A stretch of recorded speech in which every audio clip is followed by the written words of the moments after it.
Hello everyone, welcome to Parul physics KV. आज के इस वीडियो में हम कुछ इम्पॉर्टेंट क्वेश्चंस डिस्कस करेंगे from the topic projectile motion. They are basically numericals जो एग्जाम में पूछे जा सकते हैं। Question number 1 says show that in angular projection horizontal range will be same for two complementary angles. हम यहाँ पर एंगुलर प्रोजेक्शन की बात कर रहे हैं और हमें शो करना है कि दो कॉम्प्लीमेंट्री एंगल्स के लिए हॉरिजॉन्टल रेंज सेम होती है। क्वेश्चन के अकॉर्डिंग हमारे पास दो एंगल्स हैं, एक है थीटा 1 जिस पे हमने थ्रो किया है और एक है थीटा 2 जिस पे हमने थ्रो किया है प्रोजेक्टाइल। दोनों ही केसेस में ये हॉरिजॉन्टल डायरेक्शन में सेम डिस्टेंस ट्रैवल करेगा, that is in both the cases the range will be same. Now let's look at the formula of the range. It's equal to u square sin 2 theta upon g. तो अगर हमारे पास दो angles हैं theta 1 और theta 2, ये दोनों complementary हैं। Complementary का मतलब दोनों का सम 90 डिग्री है। Then if we put theta 1 over here और थीटा 2 ओवर हेयर, हमारे पास r की वैल्यू सेम आएगी। We need to prove this. Let us suppose जब मैंने थीटा 1 पे प्रोजेक्टाइल थ्रो किया तो इसने कितना डिस्टेंस कवर किया हॉरिजॉन्टल डायरेक्शन में? r1. r1 is the range of this projectile when it is thrown at angle theta 1, and r2 is the range of this projectile when it is thrown at an angle theta 2. Now from here I see that theta 2 is equal to 90 minus theta 1. तो अगर मैं इसमें रखूं I will get r2 is equal to u square sin of 2 times theta 2 is equal to 90 minus theta 1 divided by g. So it's equal to u square sin of 180 minus 2 times theta 1 upon g. Now हमारे पास एक identity होती है that let me represent it with different symbol. Sin of 180 minus phi is sin phi. Sin of 180 minus phi की value sin phi के बराबर होती है। तो phi की वैल्यू यहाँ पे 2 थीटा है, 2 थीटा 1 है। It means I can write it as u square sine of 2 theta 1 upon g। ये किसके बराबर है? यहाँ पे आप देख सकते हैं ये हमारा r1 के बराबर है। So I can write it as equal to r1। इसका मतलब हमारा r1 r2 के बराबर होगा अगर थीटा 1 और थीटा 2 क्या है? कॉम्प्लीमेंट्री एंगल्स है। It means their sum is 90 degree. This is what we had to show in the first question कि जो हॉरिजॉन्टल रेंज है वो सेम है for two complementary angles in angular projection. Now the second question says find the ratio of maximum heights attained by projectile when it is thrown in angular projection with same velocity at two complementary angles. यहाँ पर भी मैंने same projectile को दो अलग अलग angles पे throw किया है और यहाँ पर ये दोनों एंगल्स क्या है? कॉम्प्लीमेंट्री है। इट मीन्स 90 डिग्री है इन दोनों का सम। मुझे बताना है what is the ratio of the maximum heights attained by both. अगर जब हम थीटा 1 पे जो हमने प्रोजेक्टाइल थ्रो किया है और थीटा 2 पे जो हमने प्रोजेक्टाइल थ्रो किया है, दोनों की मैक्सिमम हाइट अटेन होगी, उनकी रेशियो बतानी है। Now let me name this value. जो थीटा 2 की वैल्यू है, लेट सपोज वो है थीटा, तो थीटा 1 की वैल्यू कितनी होगी? It will be 90 minus theta, so I can write it as 90 minus theta. Now this is the formula for the maximum height attained, that is u square sin square theta upon 2g.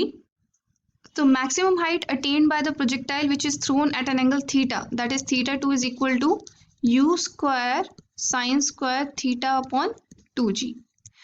जो projectile हमने 90 minus theta पे project किया है, that उसकी maximum height will be u square sin square 90 minus theta upon 2g. So this is basically sin of 90 minus theta का whole का square. इसको हम sin square 90 minus theta भी लिखते हैं। And what is the value of sin of 90 minus theta? sin of 90 minus theta is equal to cos theta. तो ये cos theta का स्क्वायर हो जाएगा और I can write cos square theta. So I'll get h of 90 minus theta is equal to u square cos square theta upon 2g. Now we have to find the ratio of the highest height attained, that is h of theta upon h of 90 minus theta u square sin square theta upon 2g into u square cos square theta upon 2g. Now things get cancelled and I get it equal to tan square theta. So this is the ratio of maximum heights attained, that is equal to tan square theta, which is my answer. Now question number 3 says, at what angle maximum height and horizontal range of a projectile thrown in angular projection become equal? कितने angle पे जो वो maximum height attain कर रहा है, late us suppose ये maximum height attain कर रहा है और ये इसकी हॉरिजॉन्टल रेंज है, तो किस पॉइंट पे एच आर के बराबर होगा, कितने एंगल पे मुझे वो प्रोजेक्टाइल थ्रो करना पड़ेगा। नाउ क्वेश्चन के अकॉर्डिंग हमारा एच आर के इक्वल गिवन है और हमें थीटा की वैल्यू निकालनी है for which this H is equal to R. So let me put the formulae for these two. इसमें हमारा यू स्क्वायर कैंसिल आउट हो जाएगा, जी कैंसिल आउट हो जाएगा, so I will get sine square theta is equal to 2 sin 2 theta. 1 sin theta gets cancel, it's you can't cancel it directly, हम इसको first of all लिख सकते हैं 2 sin 2 theta का फॉर्मूला होता है 2 sin थीटा cos थीटा। तो यहां से अगर हम इसको हटा दें, so we can see that 1 sin theta gets cancelled and I can write tan theta is equal to 4, since cos theta को मैं नीचे डिनोमिनेटर में ले जाऊंगी, और I can write theta is equal to tan inverse of 4।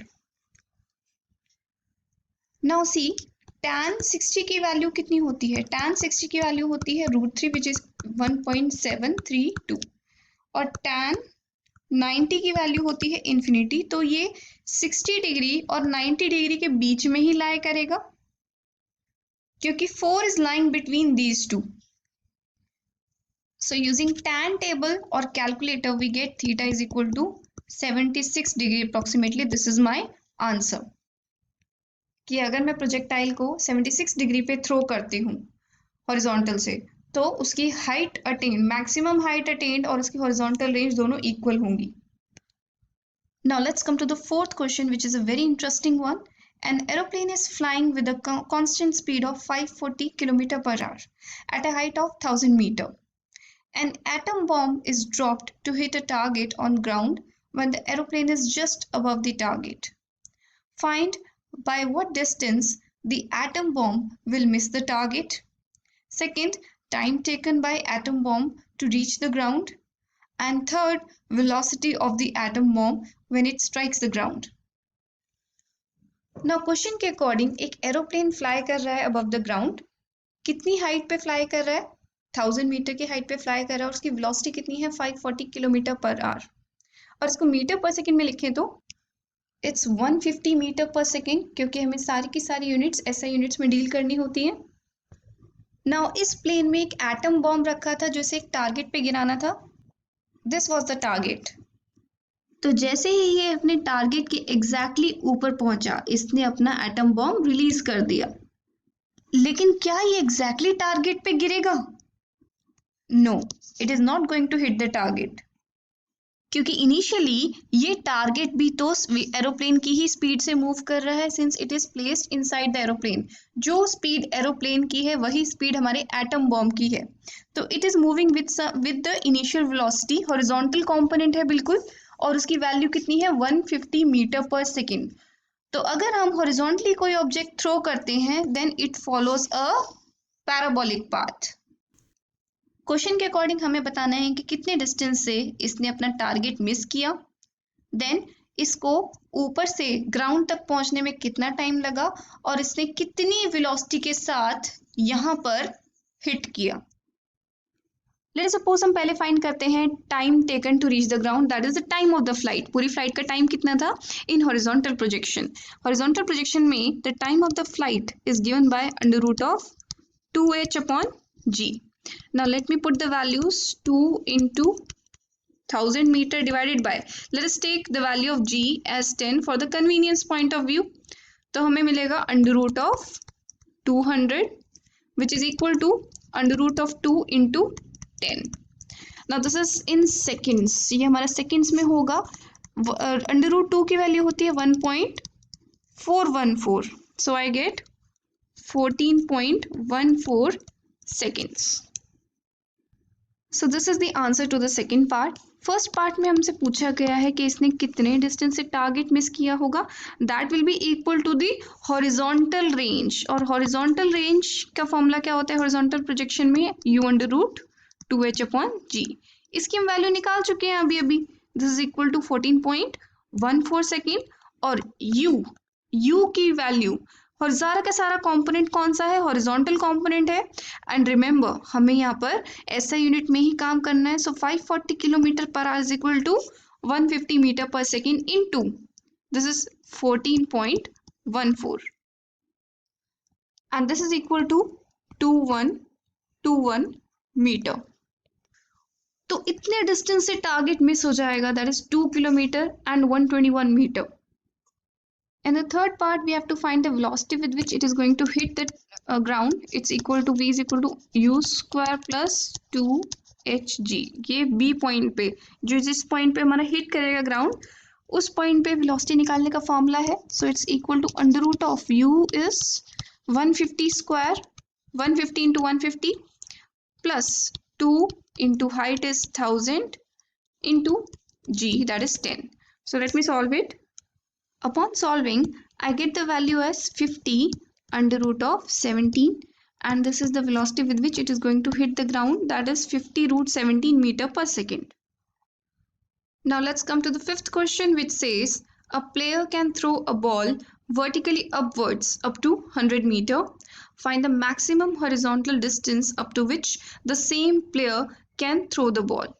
एक player है जो वर्टिकली अगर वो थ्रो करता है ऊपर की तरफ, तो वो मैक्सिमम 100 मीटर तक ही थ्रो कर सकता है। हमें बताना है कि कितनी मैक्सिमम हॉरिजॉन्टल डिस्टेंस तक वो सेम प्लेयर उस सेम बॉल को थ्रो कर सकता है। देखो प्लेयर सेम है तो उसकी कैपेसिटी सेम होगी। अगर वो मैक्सिमम डिस्टेंस ऊपर तक 100 मीटर थ्रो कर सकता है विद सम वेलोसिटी u, तो वो उसी वेलोसिटी से ही एंगुलर प्रोजेक्शन भी कर सकता है। नाउ जब हम वर्टिकली अपवर्ड थ्रो करते हैं तो उस केस में एंगल कितना होता है, 90 degree. So theta is equal to 90 degree and the maximum height attained is 100 metre. Now हमें मैक्सिमम हाइट अटेन्ड का फॉर्मूला पता है। अगर मैं साइन 90 रखती हूँ तो यहाँ पर मेरा साइन 91 होगा। So I will get u square upon 2g when it is being thrown with velocity u, initial velocity u, तो वो हाइट अटेन करेगा u square upon 2g। Now the formula for maximum range covered, maximum range covered जो horizontal distance कितना cover किया है, that is given bye u square sign 2 theta upon g। तो जब उसने u इनिशियल वेलोसिटी के साथ थ्रो किया है, यही उसकी कैपेसिटी है, तो साइन 2 थीटा की वैल्यू मैक्सिमम कब होगी, जब 2 थीटा हमारा 90 डिग्री के बराबर होगा और theta is equal to 45 degree. So I can write the maximum range is equal to u square upon g। Now I know u square upon 2g की वैल्यू मेरे पास यहाँ पर कितनी थी, maximum height was 100 metre. So I can see that u square upon g की value कितनी होगी, u square upon g will be equal to 200 metre. So this is 200 metre. तो वो मैक्सिमम कितनी रेंज तक उस बॉल को थ्रो कर सकता है, वो 200 मीटर तक थ्रो कर सकता है।